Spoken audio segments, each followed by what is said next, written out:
Hey, it's Clay Trader, and this will be a video chart on DSS. We will take a look at the 30-minute time frame. Real quick, what do I mean by 30-minute in case maybe you're new to charts? Instead of each one of these candlesticks here representing 1 day's worth of price action, which is what you would normally see, each one represents 30 minutes. So while this here may look like several days worth of time, it's actually just today's price action broken down into 30-minute time slices. I like to do this time frame. I think that's a good job of telling the quote-unquote story of the price, and then makes mapping out levels of support and resistance a bit easier to see. I don't mean to state the obvious, but I will anyways. Absolutely monster move today, not only from a price action perspective, but you look down here at the volume, and by far the biggest volume this chart has had for quite a while. So let's get some levels of support and resistance mapped out, as I know there's quite a few eyeballs on this one. First area of support is what I would consider the ideal level. I mean, if you say, hey Clay, what would make this chart look the absolute strongest going forward?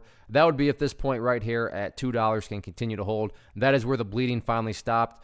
You know, the price was pulling back and pulling back and pulling back. And, you know, when the prices are pulling back, it always gets a little nerve-wracking. Uh-oh, is this thing just going to totally collapse, totally fall apart? Well, finally got the answer. No, it was a healthy pullback, found some stabilization right there at $2 before bouncing back upwards. So if the price can continue to stay above there going forward, that would be best case. Now, if the price doesn't hold above there, I'm not saying it's the end of the world, because from the big picture perspective, so taking a step back, you still have the purple line right there, which is a 50-period simple moving average.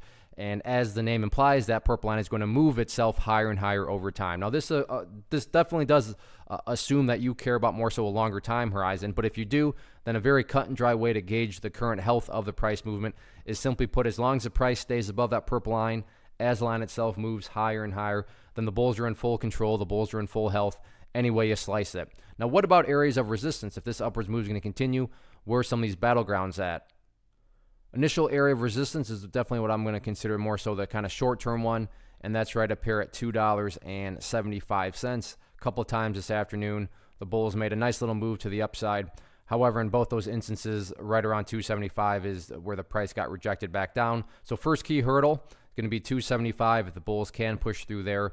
The next key level up there right around, give or take, the $3 mark. Yeah, the price went up above it, but that didn't last too long.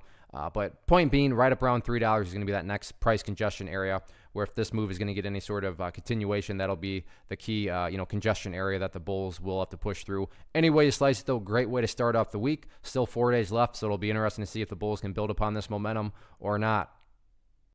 One of the biggest questions that I get is, hey Clay, how do you find the stocks that you trade? So what I've done is put together a free resource guide where I talk about the tools that I use to locate stocks that I find interesting and think may have potential. So if that sounds like something that could add value to you as a trader, then click on the image that is up on the screen right now and I will email you the guide. The guide itself is very short and to the point, and best part, it's completely free.